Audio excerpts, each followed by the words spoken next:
as you can see from the side, Dr. Doug Axe. We're super honored and excited to have him here. Dr. Axe, his work has taken him from Southern California to Cambridge, England, to God save the Queen, to Seattle, and back to Southern California. They're pretty quick, I guess. And so we're super excited to have him here. He's written a book called Undeniable, which you can grab after DOXA if you want to. We hope that you will enjoy his talk tonight. A couple quick words about who we are in light of this conversation. So, as HFA, part of our role on Harvard's campus is to seek after truth, especially seeking after truth in a way that is glorifying to God. And so, part of that is by listening to talks and reading books that we don't hear a lot about at Harvard. And so, Dr. Axe has spent a lot of time doing rigorous academic research into the field of intelligent design, which he will tell us more about. But this isn't something that we hear a lot about at Harvard, and is something that maybe we have filters that are kind of up against. And so what I would encourage us tonight is to spend some time really having an open mind, being willing to engage in this conversation that's going on around us, and to be respectful as we listen. We'll have a question and answer time afterwards. I know Alan has offered, if anybody has questions that they want to text in, please go ahead and text them to Alan. And those questions can be sort of fielded afterwards. So I hope you'll join me in welcoming Dr. Axe. We're super excited for this.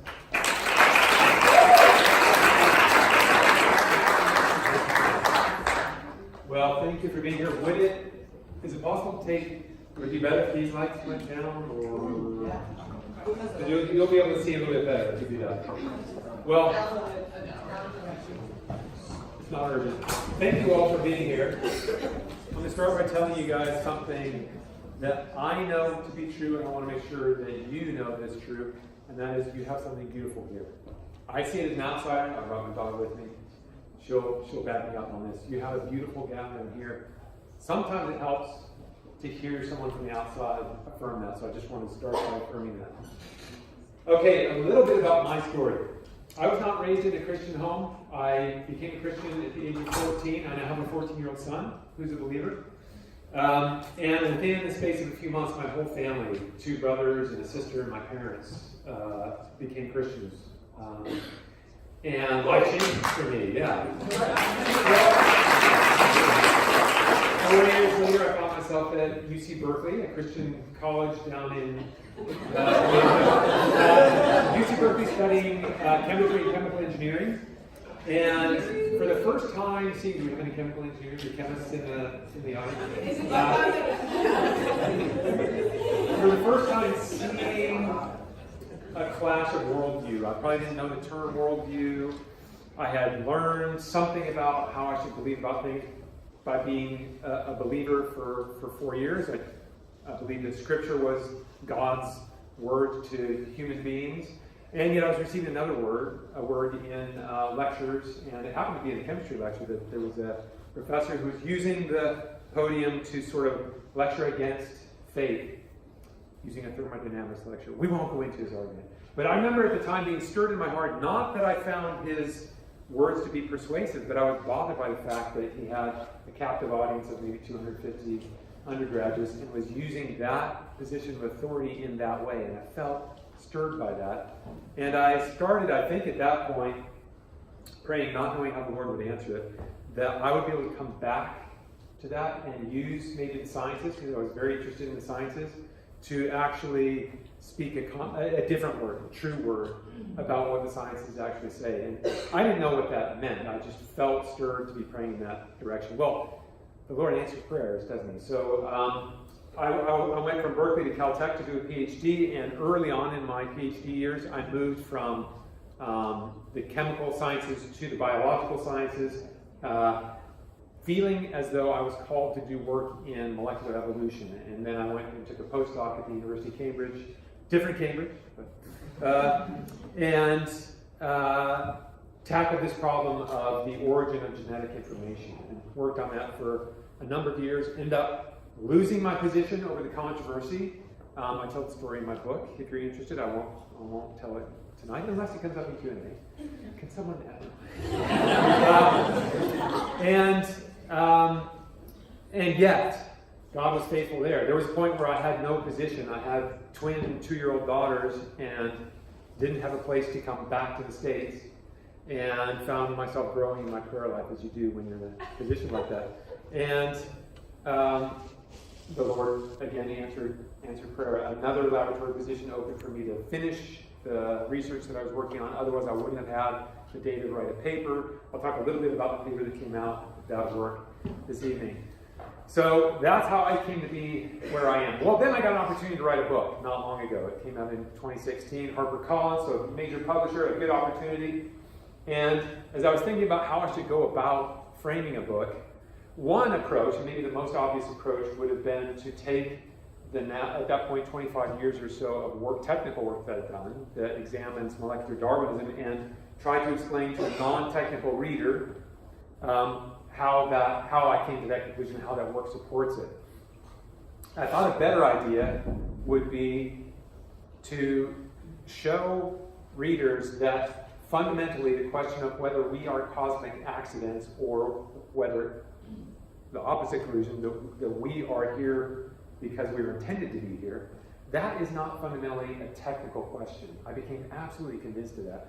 And that the most important thing was to convince people that it's not a technical question, it's a common sense question, and therefore you don't have to be a scientist to know with certainty what the answer is. And so that's really how I frame the book. I do bring in some science, so science geeks should love the book, but it's mostly written for people who don't.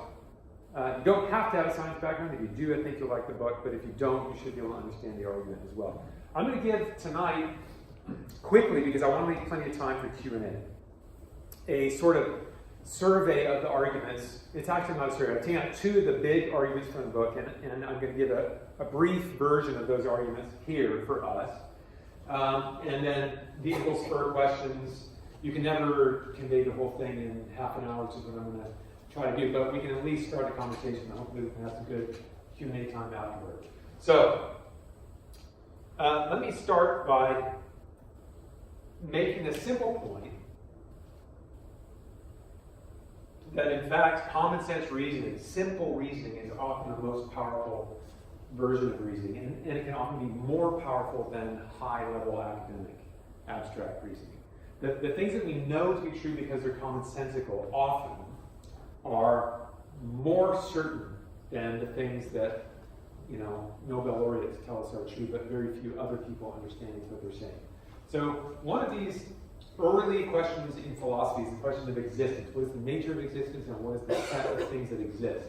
And one of the early thinkers on this subject is one of the Greek philosophers named Gorgias, who tackled with his whole life this question of existence.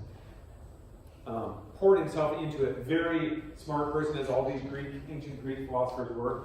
And after years and years on this, he came to this conclusion. I won't be singing, so we can. That should have brought applause. Okay, so nothing exists. Okay, so what I'm thinking is, none of us have spent the time that he spent on this question, and yet we know that he didn't reach the right conclusion. Okay, and this would be the first time or the only time that someone who's an expert poured himself or herself into a question and came up with an answer that non-experts can scratch their head and go, I don't know exactly how you got that, but something seems to have gone wrong. I want to suggest that the question of origins is like this, that young people have a very keen sense of what is correct on this question, and yet they can move from that position. So they can move to a position of doubting the things that seemed obvious to them when they were young and having a different worldview. And yet it's interesting that the young people do get this one. As I was starting on the book, I came across this quote by UC Berkeley psychology professor Alison Gopnik, appeared in the Wall Street Journal in an article. She said, by elementary school age, children start to invoke an ultimate godlike desire to explain the complexity of the world around them, even children brought up as atheists. So she's commenting on the work of another psychology professor, Deborah Kellerman, was saying here that it does not matter how you bring children up, when a young child, say a 4-year-old, sees a butterfly, he or she knows that's something that was made by a godlike designer. Even if in the family, even if in the home, no one has been talking about who that designer would be. And Gopnik was not speaking this as a good thing. She was speaking this as a bad thing that requires early education to remove this design intuition and to teach people the alternative view. So that quote comes from this article, C.J. Evolved Picture Books Explain Darwin. So the idea was maybe we need to start at age 3 or 4 or earlier talking about the correct position so that this incorrect position does not become too thoroughly entrenched. So her position, Alison Gopnik's position, is really an elitist position. It's something like this, that most of us are down here in the lowlands, unable to understand the truth on something as important as where did we come from. We look to the people who are at the peak, the pinnacle of intellectual discovery, the people in the academy who can proclaim what is true to us, and we're dependent on them to answer questions like, are we cosmic accidents or not? On the other hand, if the children that Gopnik referred to, these 4-year-olds, are correct, the true picture might look more like this, that we come into life seeing perfectly well, 20/20 vision on these most fundamental things. We don't get quantum physics, but very few people do. And the people in the academy have actually dug a hole for themselves where there is a worldview, there is a perspective from which they are expected to do their work, and they're not allowed to leave that perspective or they get in trouble. I got in trouble for leaving that perspective. So I'm going to argue that this is actually a more correct view. I'm not saying that there aren't technical things that should be left to the experts. There are. I'm saying the most important things for who we are not technical things, and on those, most people get it. The 4-year-olds get it better than the experts get it. So it reminds me of a certain children's story you may have reminded you about a naked emperor, where everyone, because they're concerned about how they're perceived as adults, will conform to the smart way of seeing things, but an innocent child who hasn't yet learned to posture in that way, hasn't learned to become concerned about how he or she is perceived, can see the truth and can proclaim it. I think something like that is true of origins. Let me talk now about the two main competing explanations for how we got here. And one of them I'm going to describe as a theistic explanation, because it is, and the other is a materialistic explanation. And by that I mean materialistic in the philosophical sense, not money grubbing and spending too much on cars and clothing, but the materialist worldview is the worldview that claims that there is nothing other than material things. There is nothing in existence other than matter and energy, space and time, atoms and molecules. Those are the things that exist. Everything else is imaginary, and your imagination comes out of molecules. So that's the materialist position. From the theistic position, the origins diagram looks like this. God is on top. He has no origin. He has always existed. And he created both the physical universe and us. Pretty simple. The competing view, which I'm calling the materialistic view, is that the physical universe created us. So we both views agree that the physical universe and us exist. They disagree on whether God exists, but it is possible for someone to adopt that view, and they may not call it materialistic, they may call it something else. It's possible for someone to be a theist or even a Christian and believe that this story is, or this account, this diagram is false, and that in fact the physical universe did make us, and that God made the physical universe in order for it to make us. So this is an alternative view that is out there. Although I believe that, I'm going to argue that that's wrong, but I'm not going to argue it for doctrinal reasons. I'm not going to go to Scripture to argue that this is wrong. There are doctrinal problems with it, I think, and they've been, for those interested, I would recommend this volume. It's a big one. It's like 1,000 pages, 30-some contributors. Called Theistic Evolution is Crossway published. So if you are interested in what do some of the people who have thought deeply about this think are the doctrinal issues, the dominoes that start to fall if you, as a Christian, accept the Darwinian explanation of the diversification of life, this would be a good resource that I would recommend. What I'm going to do instead is argue that there are two flaws that are flaws that everyone can grasp without expertise in that plane that the physical universe can't have produced us. And I want to show you these two arguments, both of which can be grasped in just a very commonsensical way. One I call an argument from introspection, and the other is an argument from observation. And I'll start with the introspection argument. And the idea here is that all arguments presuppose some things. There are assumptions that you take, there are things we take to be true in order to argue at all, right? So that means all arguments start with assumptions that they can't prove to be true. They're things that you have to take true in order to make the argument. And the idea that human thought is not a complete waste of time is probably the most basic of those assumptions. You can't show that this is true because you can't show anything without thinking, and if it's not true, then your thinking is rubbish, right? So you have to take this to be true in order to do thinking, and you can't prove it to be true. So you really take this to be true on faith. It's not, when we take this to be true on faith, we're not saying that all human thought is valid. We're saying that it could be valid, but it's not a complete waste of time for humans to think. That if we're careful, and we have people cross-checking us and we have people critiquing us, it's possible for humans to think about things carefully and come to correct conclusions. So it's a worthwhile endeavor for humans to think about things, which is not at all saying that all human thought is correct.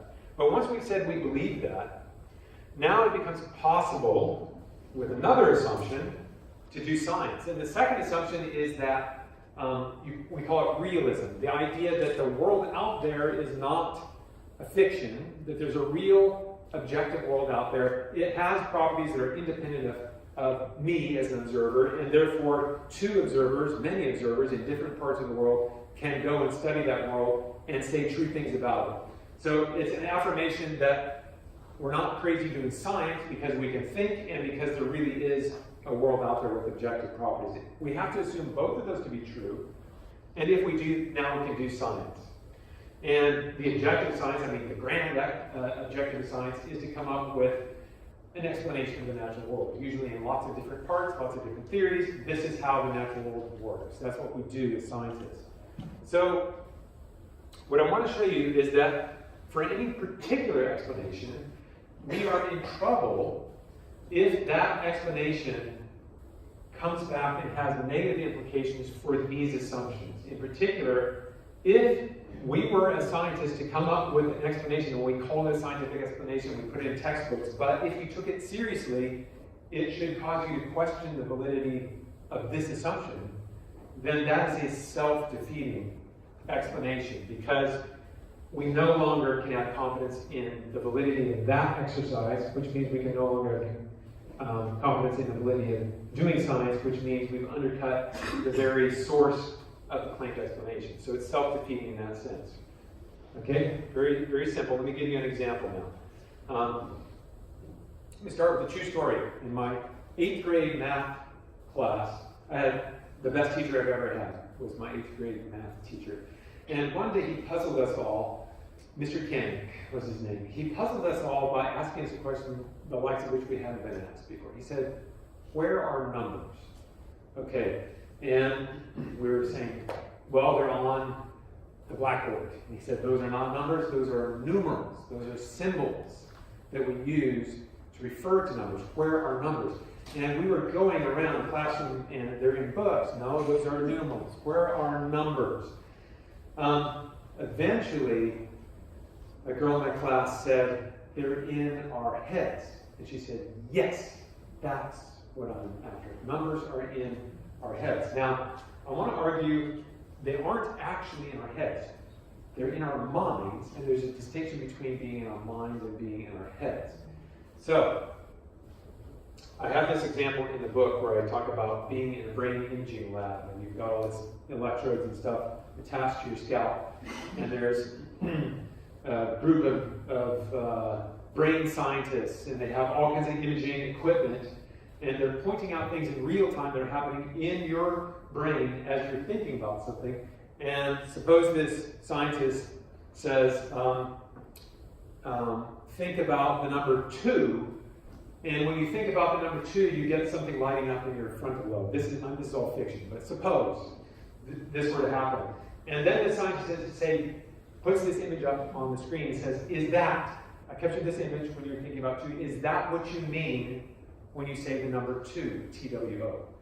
And what would you say to that? You'd say, no, that's a picture of my brain. That is not what I mean when I say 2. Well, let me zoom in. Let me show you in finer detail. It zooms into this sort of red region there, the frontal lobe. It shows a particular synapse firing in your frontal lobe. We captured this image right at the moment you were thinking of number 2. Actually, count 1, 2. When you said 2, that was the synapse that was firing. Is this what you mean when you say TWO? We pronounce that word TWO, and your answer would be no, that's not what I mean. And in fact, there's nothing that this scientist can show you on the screen. There's nothing to be found in here that is what you mean when you use the word TWO. And that's true not only of that word, but of all of these words that refer to concepts: circle, around, between, above. Almost all the words we use are referring to ideas, concepts, not to material things. And therefore, they're not referring to any material thing or any material process within your brain. Your brain is a material thing, a physical thing. That's not what we mean when we use these words. What this means is, if the scientist wants to insist, no, you're wrong, nothing exists. So this is a material scientist. Nothing exists apart from the material realm. So when you use these words like love or shadow or 2 or between, it has to be something in your brain, because that's all that exists. That's all that's present to produce the words coming out of your mouth or the way your hand moves when you write things. So your ideas have to be things inside your brain. If the scientists were to insist that, then you would have to go back and say, if you're right, then I'm fundamentally wrong about what I'm doing when I'm thinking. Because I think when I'm thinking, this is introspection, I think I'm dealing with concepts. And I think the number 2 is a concept, it's a number, and I can talk about numbers, and I think I can do math, and I'm dealing with concepts. And if you're saying that doesn't exist, and it all exists is stuff in my brain, well, I'm confused. You're saying that I'm fundamentally confused when I'm speaking. Every word that I'm saying refers to something. You're saying the thing that I think it refers to doesn't exist. You're saying that I can't think. And if that's the case, then we do have this self-refuting argument, right? Materialism is undercutting my confidence in human thought. I thought I knew what I was doing, what I'm thinking, but if you're right, I no longer do think I know what I'm doing, what I'm thinking, which means I no longer have confidence in human thought, which means science is gone, which means your idea that everything is material is gone. So this is a self-refuting idea. It's a very simple way to show this. So what that gives us, I'm going the wrong way, boom, boom, boom. What that gives us is a picture that looks like this. There has to be an immaterial realm, a mental realm. Yes, there is a material realm, so you're not denying that things are going on in your head, in your brain when you're thinking. You're just denying that those are the thoughts. And they may be necessary for me to think. I'm not denying that if you give me, a drug that will put me asleep for surgery, I'm not denying that I stop thinking. I do stop thinking, and I need things to be working in my brain in order for me to think. But those are necessary conditions, they're not sufficient. For me to be thinking, and for it to match with my introspective view of myself, of what I'm doing when I'm thinking, there has to be a mental realm. It cannot be material. If you try to bring these things down to here, boom, it all evaporates, okay? So the categories in this picture of reality, which I think is the common sense picture of reality, are thinkers, thoughts, and things. These all exist, but those two cannot be reduced to material. Things exist, but these things also have to exist. Otherwise, we're in this mess. So, that's it for the first argument. We can come back and have more conversation about that in Q&A. But I want to move on to the second argument, which is the argument from observation. And here it's really about science, because science is what we're doing when we're making observations about the real world. But it's a version of science that I think we're very good at. I call it common science in the book. we're very good at this kind of science from an early age. And it's a scientific deduction that's based on our sense of coincidence, and most specifically our sense of what are the things that we can attribute to coincidence and what are the things that are wildly unbelievable, that we think would not be believable if someone were to claim they were a coincidence. So I want to unpack this a little bit. Children get this. They don't have to do math to get this. So imagine a friend takes a piece of red paper, crumbles it up, throws it on the floor, and it looks like this. That's believable, right? If I were to say that this looks like an elephant's head, I might be able to, yeah, you see it. Here's the trunk, big head, you got the ears. This looks like an elephant head, but nobody's thinking, if someone just crumbled this up and threw that on the floor, no one would go, how did you do that? You made it an elephant's head. Because we're projecting the elephant's head on it, right? We did a lot of the work for that to represent an elephant's head, right? Not much of the work was about the crumbling of paper. Compare that to this. If someone were to take a piece of red paper and form this, we know it cannot have been done by accident. It can't have been done by crumbling. And indeed, if a child, if a 4-year-old had never seen origami, had never seen how you fold an origami crane, came upon this sitting on the table, did not see how it got there, they would know immediately someone did that, right? They don't need to do math, they don't need to have a calculator, they know that that was done intentionally.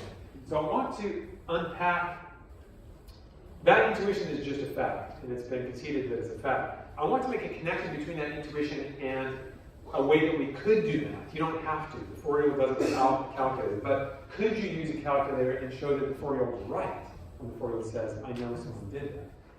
And it turns out you can. And I, in the book, use alphabet soup as a way to illustrate this. So let's talk about coincidence in alphabet soup. If you ever, I don't know if you serve this up here, but if you ever pour a bowl of alphabet soup, if you serve it to kids, what's the first thing they do is they're looking for words in the soup or trying to build words in the soup. And if you just want to randomly pour this into a bowl, you can find short words, but we'll believe that we won't have any problem accepting them as coincidences because they show every sign of being coincidental. You can see short words, you don't see long words. So C, 3-letter word, it's sloppy, it's short. So you don't have any problem attributing that to mere coincidence. And you can see other words. There's may. The A is upside down, that's okay. But again, you can believe that this just happened. I found a 4-letter word here, but again, rose. But you have to do some work, right? Rose. Okay, that's a stretch, yeah. Now, I gave this talk and someone stopped the lecture and said, holy. H-O-L-Y. That can't be a coincidence. No, it can be a coincidence. But suppose you were to lift the lid off this pot or bowl of alphabet soup and see this. This, we know, cannot be a coincidence, right? Someone had to have arranged it. And the 4-year-old gets this right away. In fact, the 4-year-old might have done this. The 4-year-old gets this right away. What I'm asking is there a way that we could actually show that the 4-year-old's right? That this won't ever happen if you just pour alphabet soup in pots and lift the lid. You'll never get something like this. And here's a simple way to do it with rough math, but it's perfectly adequate for the purposes. Let's just lay a grid down, superimpose a grid on this image, and the grid squares are about the size of these pasta letters. And we have these 5 letters that are arranged to spell the word pasta in the middle. We have a total of 23 of these grid squares. And I'm claiming that there's something definitely unusual or atypical relative to the stuff out here in those 5 center squares, but there's also something unusual about the 18 surrounding squares in that they've been cleared relatively of letters, right? You have a whole jumble of letters here. You have this cleared space around your 5-letter words and then pasta, and that makes the whole thing obviously arranged. So we could do a simple calculation and say how unusual are these 5 squares and how unusual are the 18 compared to the gamish we have out here. And you could change these numbers, it won't change the story very much. Let's say that the 18 squares that are cleared of letters are like 1 in 10 unusual, which means you have to, if I put these grid squares over the whole surface, you'd have to look at least 10 of them before you find something that's cleared as well as these are. I think that's probably an underestimate, it'd be more than 10. But let's say that the 5 squares with the letters are 1 in 100 unusual, which means, if we go back to this, not only do you have to have the right letters, they have to be, a lot of letters can be upside down or right side up. So they have to be the right side up and they have to be oriented correctly to spell a word. So call those 1 in 100 unusual and the 5 in the middle, and then the 18 surrounding are 1 in 10 unusual. If that's true, then we can very quickly calculate the improbability of getting a pattern like that just by chance. And it would be 1 in 10 to the 18th power, because those are the 1 in 10, the 18 of those. The 1 in 100 is times 10 to the 5th power, because there's 5 of those. If you've done your quick mental math, the whole pattern is 1 in 10 octillion, unusual. And that means the 4-year-old is right. 1 in 10 octillion. So you would have to pour about 10 octillion bullets. You will never do this, believe me, outfit suit in order to get something like that to pop out by chance, which is why we know it can't happen, which is why the 4-year-old is right. It's really very much the same reasoning for the origami crane. You could believe that if you threw paper into a tumble dryer with tennis shoes or something, it's going to get creased and folded. But very, very rarely will it have a careful diagonal fold, the sorts of fold that you have to do to make an origami crane. And if that happened once, you never get this full succession of the 20 or so steps that you have to do to get the origami crane to come out at the end. Can't happen by accident. If you try doing it, it rarely happens intentionally.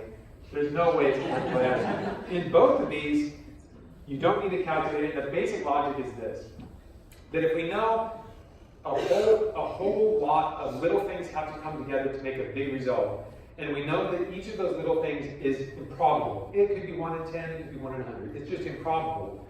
Then the big thing is extremely improbable, because all of those improbabilities multiply out, and you end up with something that's really a scary improbability, which is why we automatically know it can't happen by accident.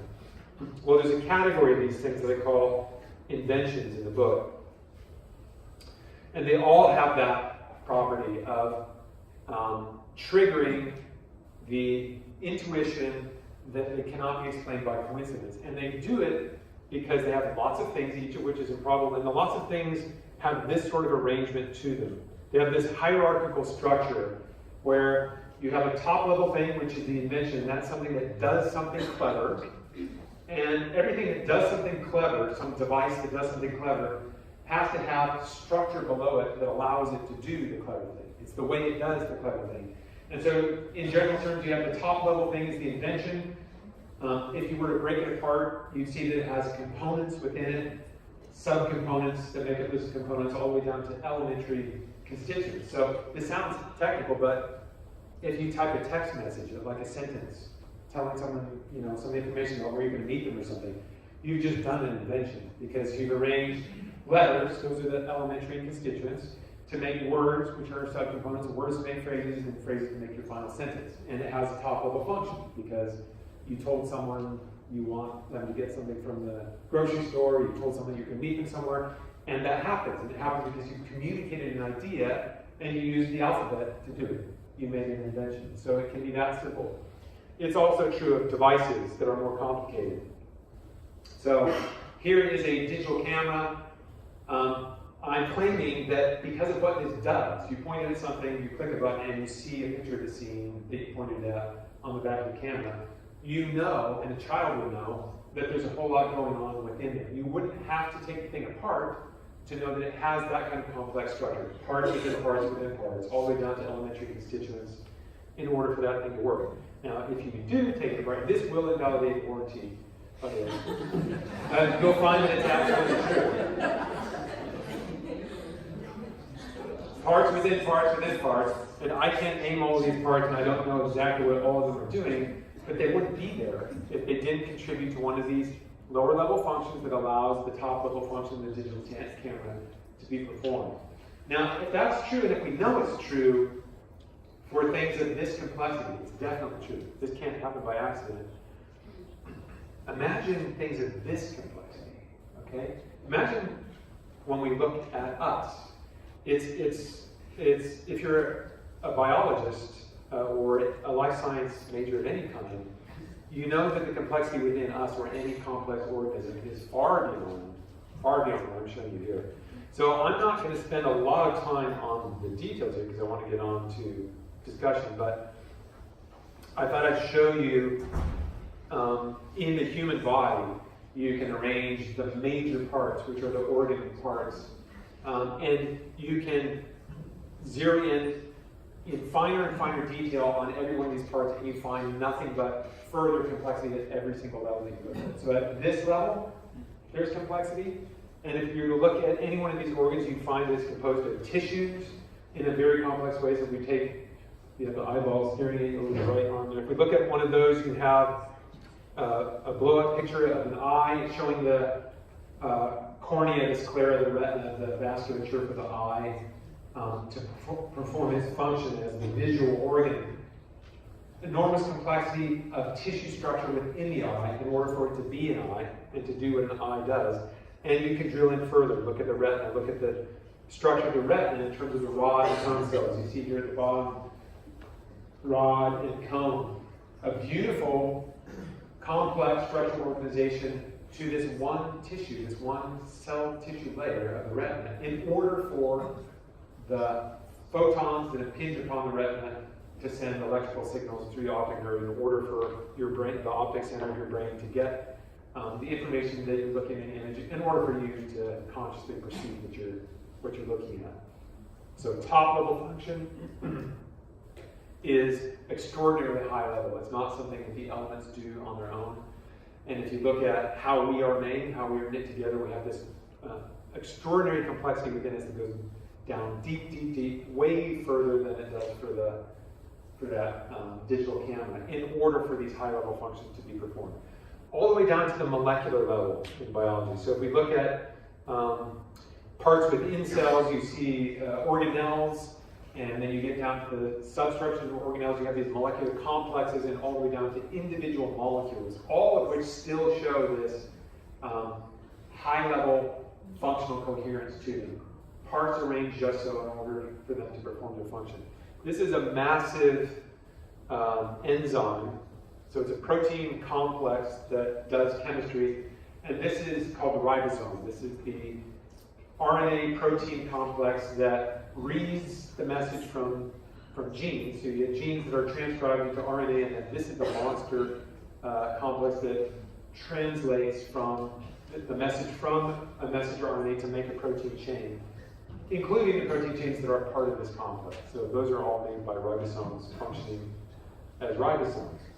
This is where I and my colleagues have done our scientific examination of what it takes in order for these things to work. So I've looked at individual protein chains. So these are chain-like molecules made by stringing up amino acids. There's 20 different amino acids, and if you get them arranged correctly, they will collapse on themselves and fold into an elegant structure, and the structure is crucial for these things to perform their biological functions. I've shown just a sample of structures here. There are thousands of these that have been cataloged, and I did my earlier work, well, I've done work on several of these enzymes, but one of them was this enzyme, this beta-lactamase. This is the enzyme that enables bacteria to survive in the presence of penicillin. So this is a bad enzyme from our perspective, a good enzyme if you're a bacterium.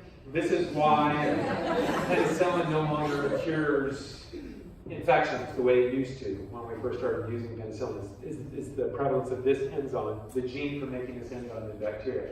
The green molecule up there is benzylpenicillin, and this is, I think, is a mutant structure that no longer hydrolyzes it, but in the active enzyme that would bind and almost instantly be cleaved, hydrolyzed, and may render it harmless. So the bacteria are no longer killed by penicillin. What I did is use this as a good system for mutating this, putting in random mutations, putting the genes, libraries of genes by the millions into bacterial cells, and then putting those bacterial cells on Petri dishes with a small amount of penicillin. And if the mutant version of this enzyme still worked, then the cell carrying that version that still worked would form a colony because it would be able to divide in the presence of penicillin. If it didn't work, it wouldn't be able to form a colony. There'd be no colony on the plate. So it was a way for me to count, to do statistics on this, to count how many of these mutant enzymes still work, and to calculate from that a fraction that would still work if you had performed this experiment by shuffling all of the information over the whole thing, which you can't actually do. You could do that, but you wouldn't find anything active coming out. So the result was published in this paper in Journal of Molecular Biology in 2004. And I want, I'm going to skip the demo. There's demonstrations that I do to give people a feel for how rare these are within the full space of possibilities. And I use a target analogy. It's like blindly hitting a very small target. And I'll talk through the demo, but I don't think I'll do it because I just want to save time. I have someone come up and volunteer with it. Do we want to do this now?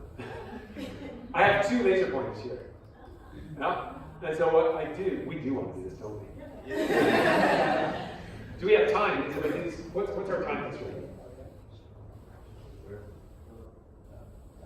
Well, I'm close to the end.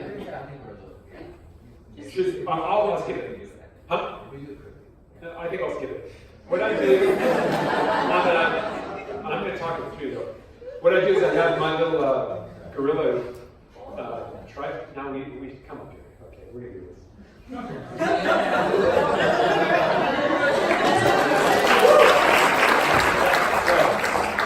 So, you're going to be closing your eyes, okay? And you're going to be, what I'm going to do is put a dot somewhere on this ceiling. You're not going to watch and see what it is, and then you're not going to go like this. You're going to keep your dot up in the ceiling, and you're going to blindly, not opening your eyes, let your dot wander around and see if you can hit my dot. That's the way the experiment goes, right? And it will be hard because you won't see what you're doing, right? So well, I can see what you're doing. No, you can't see anything. Okay. All right, I'm just going to keep my eyes closed. Yes.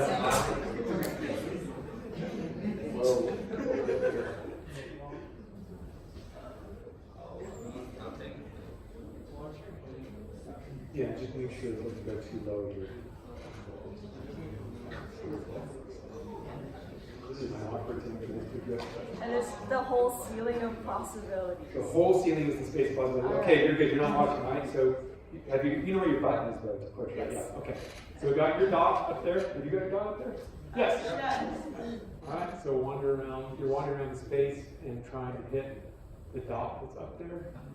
That you have? Yes, but it's not supposed to be easy.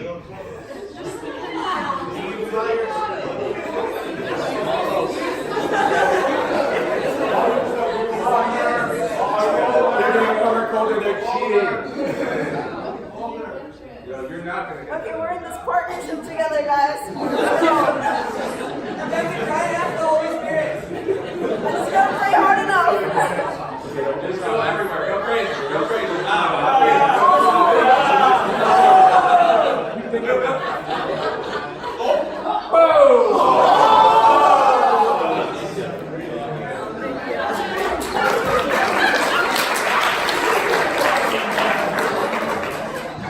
Okay, that's deliberately difficult.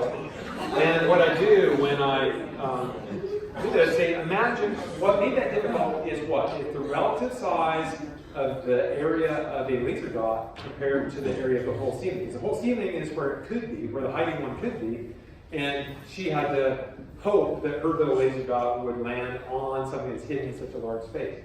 Well, that's not nearly as bad as the situation is for a chance process, a natural process to stumble upon a functional protein sequence according to this paper that was published in 2004. So let's look at a much harder problem, which would be suppose your laser dot were pinpoint size, and suppose the ceiling were this ceiling, which I believe is the largest ceiling on the planet. This is the Boeing assembly plant up in Everett, Washington. It's the largest building in terms of volume. So I think this is the largest ceiling in the world, which imagine now if you cleared out all the aircraft fuselages and all the partitions and you were wandering around blindfolded with the hidden laser dot somewhere on this ceiling, you could spend a lot of time before the laser dot. That does not begin to capture the true improbability of this, for getting a single folded protein chain, about 150 amino acids, by chance, would be comparable to laser dots the size of hydrogen atoms. And the ceiling would be the size of the backdrop of the visible universe. Okay, so that's not going to happen. That is not going to happen. 1 in 10 to the 77th power, 1 in a trillion, trillion, trillion, trillion, trillion, trillion. Now, don't expect really to take either of these arguments. So that's, I've got a little bit more to do on the argument from observation, but you could take either of these arguments to unbelieving friends, to agnostics or atheists. Don't expect that, even though I think they're unanswerable arguments, don't expect that you immediately get to agree. Because there's reasons that people are agnostics and atheists, and you have to deal more with heart than head. These are head things. It's important to deal with head things, but you really have to deal more with heart than head. And you pray, right? Because I've been at this a long time. There's nothing I can say that changes a heart. But if you pray for people, hearts do get changed. I have to Lord for that, because my heart was one of them. Okay, so you might have a biologist friend, or any friend might say, well, okay, Axe may said that, but what about all these technical things, right? What about all these things that he didn't mention in his talk?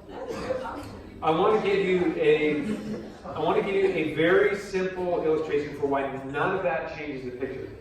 If we go back to the point that this is fundamentally about coincidence and our understanding of what makes a coincidence unbelievable, as if we should not believe it's coincidence, it's this math thing, that if you have a whole bunch of things, each of which is improbable, that all have to come together, you end up with something that's impossible. So here's why you don't have to become an expert in any of those things I showed you. Could, and you could do science on those and show that it does not change the picture. The reason you don't need to is this. When we look at these things, we are looking at things that we rightly attribute to, am I still on? Yeah. We rightly attribute these things to genius. Did I go off? Are you still here? We rightly say these are things that look as though they were done by genius. And you can even get an atheist friend to say, yeah, they look as though they were done by genius, but I don't think they were. But when your atheist friend or your materialist friend says that, he or she is saying that chance, that natural processes that are blind to those goals, have no goal in mind, did what we would normally attribute to genius, right? They're saying this is the real cause, but I get why you think that's the cause, because when I look at those things, I think that it's genius, but I think this is the real cause. And the fact is, if you gave all the best scientists in the world $1 trillion budget and 100 years, they couldn't come up with any of those. But they really are works of genius in that no human genius can produce anything like those, okay? This is fundamentally a claim of coincidence, because these two causes are polar opposites. That's genius, this is stupidity. That is insight, this is blindness. They don't get any more opposite. So a claim that this did what normally that only would do is a claim of coincidence, because this shouldn't do what that does. If it did it by coincidence, because there's no other reason that blindness would do what insight would do. So you can't get around that by making your Darwinian explanation more and more complicated. You're still claiming that chance did what genius would do. So all you're doing is shuffling around the coincidence. You can't make it go away. You're just doing the shell game, right? You're disguising coincidence, but you're not making it go away. The only way to make it go away is to eliminate that explanation and to say, no, these are the work of genius. That's no longer a claim of coincidence. I will leave it there. I do want to do a quick, there are more things I should talk about, but I won't. I want to give a quick advertisement for this because I think it could be relevant to many people sitting here. If you, did it give the date here? July 5th, this coming July 5th through 13th, if anyone wants an all-expenses paid trip to Seattle, room and board, airfare, you have a very good chance of getting it if you apply at this website to be a part of the 2019 summer seminars. There's two tracks of this. One is the science track, It says that here, intelligent design in the natural sciences. And the other is called the C.S. Lewis track. So that's social sciences, humanities, law. If you're an upper division, probably junior, senior, undergraduate, or a graduate student, or something else, an academic, and are interested in getting a week of intensive courses on bringing you up to speed on all of this field and what it means, the implications of it, I highly recommend it. We've been doing this for 12 years or so. I have had hundreds of young people come through who are now situated in places where they can take the gifts that they've been given and use them in powerful ways. But you have to do this soon, because the deadline is April 2nd and we're coming on to that. It's not a complicated application. It does require some references. But if you get on this, you have a very good chance of getting it, because there are several open spots and you would be very desirable candidates for this. So I want to give that plug. With that, we can move to Q&A. And are we doing Q&A with a microphone, or should I repeat? Are we doing a roving mic, or? There are a lot of questions coming in, and so we're wondering if scholars are keeping the slide. So I can. Oh yeah. Okay, we're taking it from I there. can try to integrate some questions together and ask them kind of. What do you find like two questions, for example? Okay. Yeah. Thank you so much for that great talk. So I guess the first question.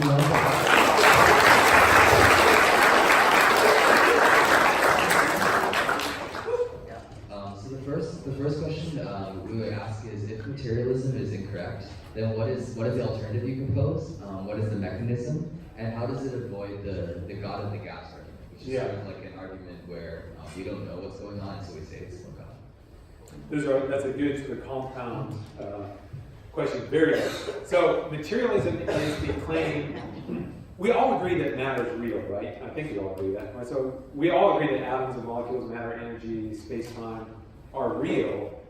The materialist claims that nothing else is real, right? So that's it. There is nothing else to reality.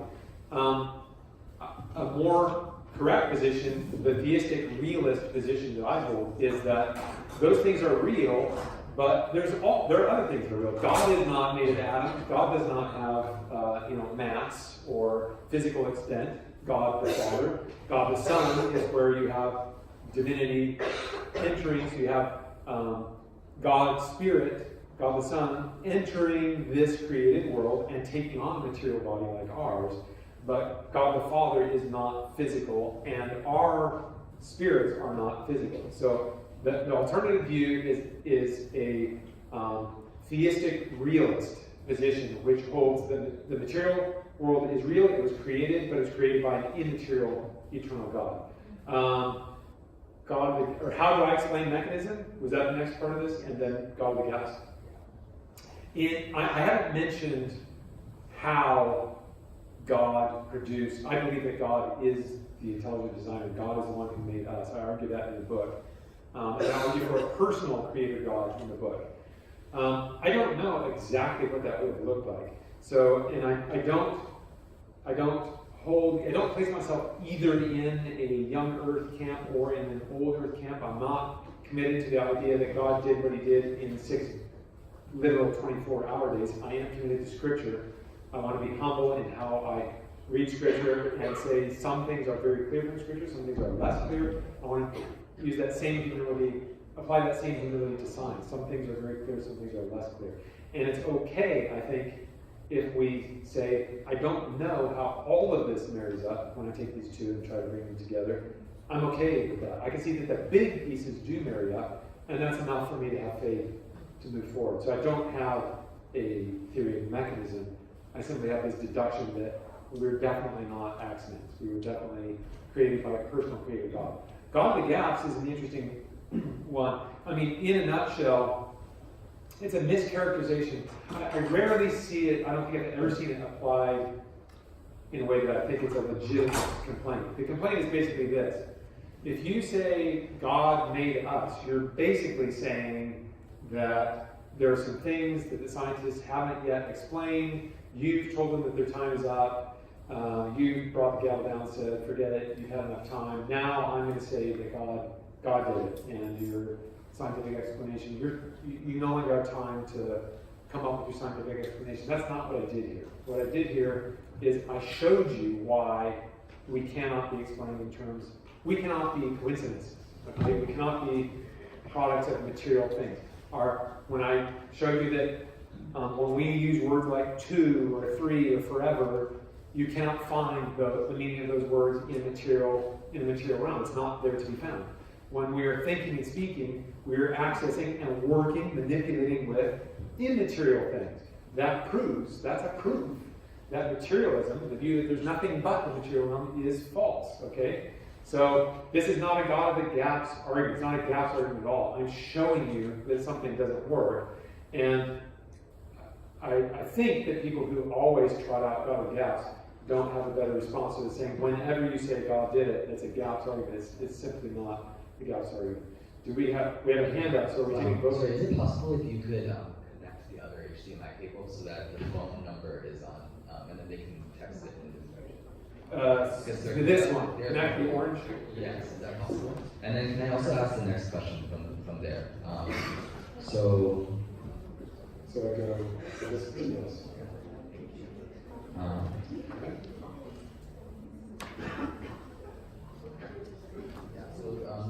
The next question is so I think we can combine these as well. So why are humans necessarily correct when they posit order isn't possible? Are there examples of humans that posit order when there isn't any? And why can you do that? Oh, sorry, yeah. Why are humans necessarily correct when they posit order? Because aren't there many examples where we've posited order where there isn't any order?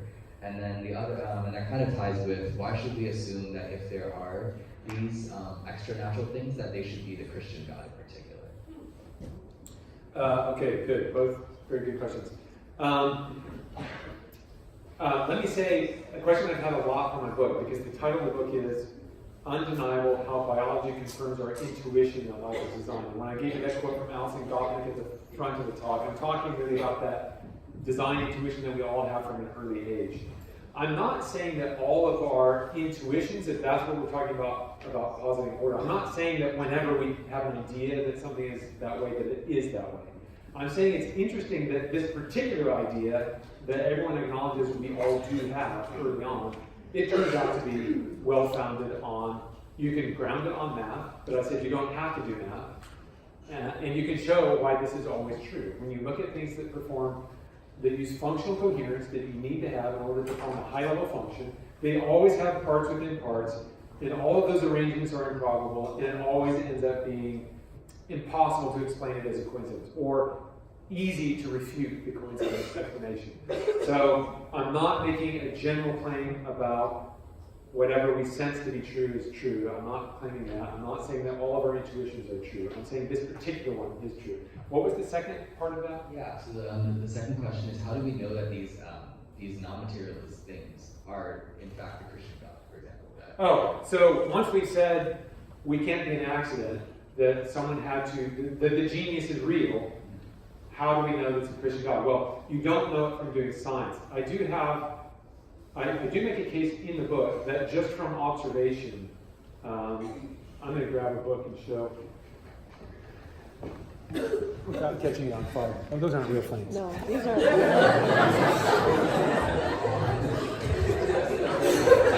Nobody uses real flames anymore. You won't be able to see this, but in the back of the book, if you buy it for only $19, in the back of the book, there are photographs of fish. And I made the case in the book that not only can we reject the idea that life is a product of an accident, but if we look at what life actually looks like, we start to see something revealed about whoever made it.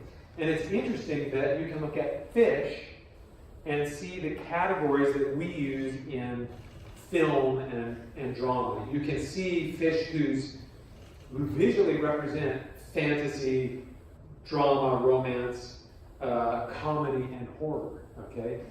And they're out there. You can see the same thing in birds. And the point I'm making there is whoever did this is relating to us, because we're the only species on the planet who gets this, right? Chimps don't get this. We're the only species who gets this. So whoever made us in all life is deliberately relating to us. And when he says that we are created in his image, I think this is part of it. That he is enjoying these same categories that we naturally express ourselves in. So you don't get to the Christian God, you get something that's remarkably fits with the Judeo-Christian God. You need special revelation. So I would never claim that general revelation takes the place of special revelation.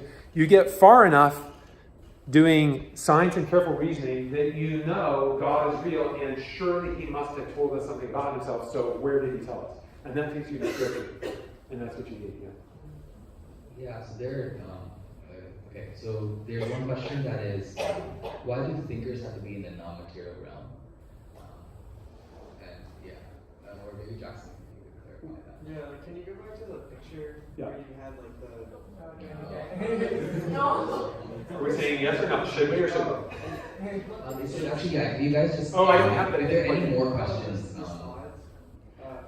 I would have to re-plug in. But if there are any people with any more questions, can you ask them now? Because we're also a little short on time, and then maybe we could then bring it back to...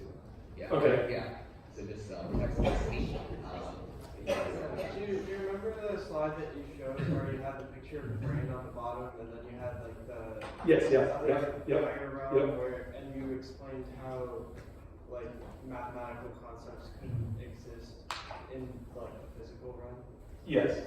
And then you also had thinkers up in the non-material realm. Yeah. I was wondering why it couldn't be the case that a physical system could just interpret or reflect these non-material.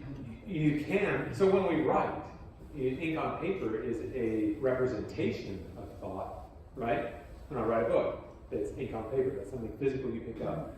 But the idea is I have thoughts that I'm claiming cannot be reduced to physical. We use language as a medium for me to convey something physical to you that allows you to reconstruct what I'm thinking. And so you get something in the end that is a non-physical thing, which is your interpretation of what I'm trying to say. And that's what we do when I'm speaking, vibrating air, that's physical. And when I write, it's ink on paper or it's, pixels on a display. It's a physical medium that I'm using. I've translated my ideas into words and a language. I've conveyed them to you through a physical medium. You reconstruct, you know the language, you try to interpret what my ideas were, and then you've got ideas, which may or may not match, so that it's not a perfect process. What I'm saying is, if someone wants to claim that there aren't ideas, that nothing exists other than physical, you have contradicted my introspective view of what I'm doing, what I'm thinking, because I do not identify. When I say the number 3, I am not talking about something in my brain. You can show me anything you want in my brain. That's not what I mean by the number 3. When I say 11 is a prime number, I'm not talking about anything in my brain. I'm talking about numbers, I'm talking about 11, I'm talking about primes. And if those ideas do not exist, then I'm talking total nonsense. And I've lost all confidence in what I'm doing with it. That's what I'm saying. So I understand, so I follow that like there have to be things that exist like that are not in your mind. But why that are not in your brain. That are not in your brain. Right. But why does that mean that the mechanism that processes those things has to also not be there? What it means is, so there's two, what's your background? Physics. Okay, so there's two versions of materialism. Have you read it in philosophy at all, or philosophy? So there's something called eliminative materialism, and there's something called emergent materialism. I don't know if you come across those. One of those, eliminative, and an eliminative materialist would say there is nothing but the physical, and we can see from this exercise, once you say that, you have contradicted my introspective view of what I'm doing, what I'm thinking. There has to be something that's not physical, because otherwise I don't know what I'm talking about. An emergent materialist would say, I think what you're asking, which is, okay, the physical is where all the causality is, but it can shoot up these ghosts that give us an impression that's not. I'll admit that those impressions are there, but they're ghosts. They aren't part of the causal nexus of reality. They're things that get shot up. The thing is, we're still in a position where everything becomes nonsense, if the ideas not only exist and are non-physical, but they're in the driver's seat.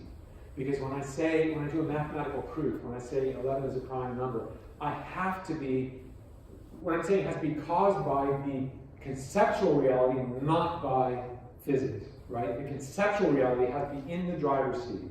When I do a mathematical proof and I move my hand to put it on the chalkboard, it has to be a conceptual reality that moves the chalk, okay? It cannot be just cracking neurons that move the chalk.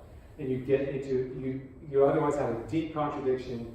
We can talk about this more. You can have representation, but the non-physical thing has to be real, and I have to actually be manipulating it, and it has to actually lead to physical implications, or everything we're doing when we're thinking is nonsense. And you go back and cross off confidence in human thought, and this whole thing becomes nonsense. We can talk more, because it is something you have to mull over. I can tell you mulling it over. No, I totally agree Yeah. with that. I just don't, well, what's your definition of a thinker? I don't know what. Well, a thinker, the way I'm thinking of it is, I think mind and brain are two different things. Okay? I would not call myself quite a Cartesian dualism, but Descartes was the one who said, I think, therefore I am. And his view of mind is that mind is an immaterial thing, and brain is a material thing, and that somehow there's this mesh between the immaterial and the material. So a thinker, to me, I'm not happy with the Cartesian picture of it, but a thinker is our spiritual self that has been embodied, and it is enmeshed deeply with the physical structure, so that if I take a drug that puts me to sleep, I can't think anymore because of chemicals in here, and yet this is not my thinking. I'm thinking outside of this, but it's dependent on this as the instrument that has to be working in order for me to think. Yeah? Yeah. Yeah, sorry, we're running a little bit late, but so we have way more questions than we've got time to answer. So in order to continue this conversation, so Seeking God will be having a conversation tomorrow in the Lincoln Dining Hall at 6 p.m. And we'd love to talk about this. There are, I think, at least 5 unanswered questions that we couldn't get to, but we would love to continue this conversation. Yeah, this is like out of these conversations that we've got to engage those. And I'm sure Dr. Axe may have time after this to just talk in person. Sure. Yeah. Absolutely. So yeah, we'd like to just invite the MCs to close.